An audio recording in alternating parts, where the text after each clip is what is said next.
After 10 solid years of service, our MacBook Pro's about had it. Didn't make a very good basketball, as you can see on the corners, and it's got a little hail damage. So, without further ado, let's get to this unboxing video.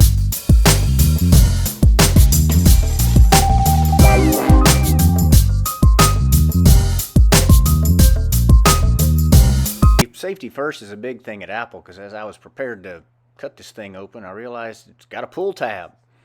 Remember, don't get bloody, cut towards your buddy. Anyway, as per usual, Apple does not disappoint in the satisfaction of unboxing any of their products. You can see the box is a little oversized, so they've got that little space for absorption, and these little end caps are cleverly folded to have a minimal amount of waste. I mean, Apple didn't even let me use my pocket knife to tear the plastic heat shrink off of there. They even got a tab for that, which I have to admit is pretty neat, but maybe it's just more waste. I mean, why is that really on there?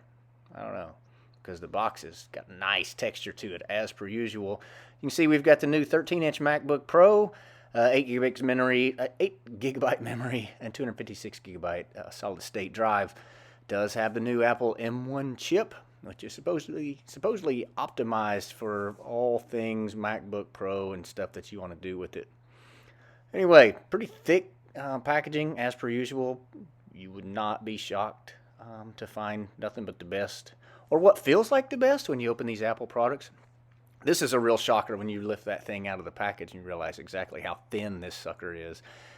Just 0.61 tenths of an inch, if I'm not mistaken. So our thousandths, tenths, hundredths, thousandths, 61 thousandths of an inch. Anyway, do the math. So here's the charge cord, but it's USB-C on both ends. So not only do you use it to charge your machine, but you can actually use it to hook up things like your GoPro camera. Just plug it into the GoPro and plug it into one of the two ports on the side of the machine.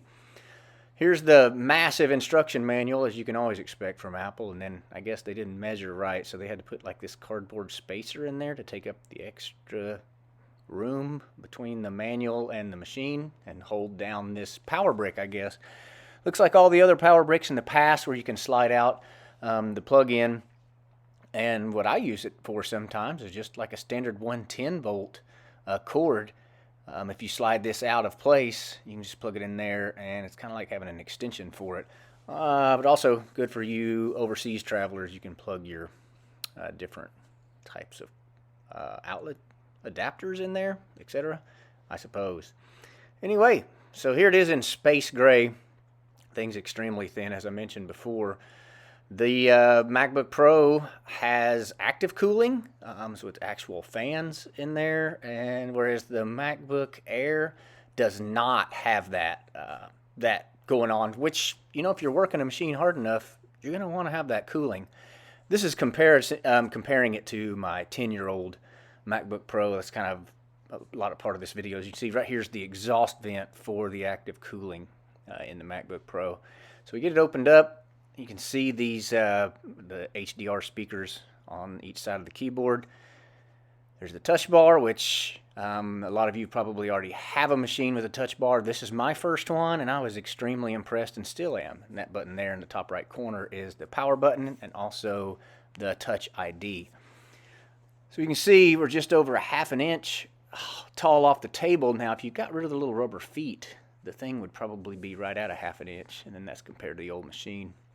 These are both 13-inch models, but you can see this 10-year-old design is right at a about a 5-inch diagonal surface on the trackpad, whereas we're just under 6. It's about 5 7/8 touchpad on the new model. Again, both the screens are the same viewable space, but as you can tell, the framework on the old machine is a lot thicker, so you just have a big black border around it, wasting space. So smaller is always better, I guess, when it comes to technology, until we decide, like with phones, that bigger is better. So who knows what these will do. This thing is optimized to do high definition video. This is a 1080p 60 frames per second files that I'm playing with, and you can see you can just drag your finger across there and the video will move around effortlessly and pretty smooth, which was not something we could do with our old machine. Just using even our iPhone footage, I mean, like iPhone 8 footage. There you can see the touch bar, how it changes functions instantly based on what you're doing on screen, which is really cool because it's sort of like is smart shortcuts, if you will.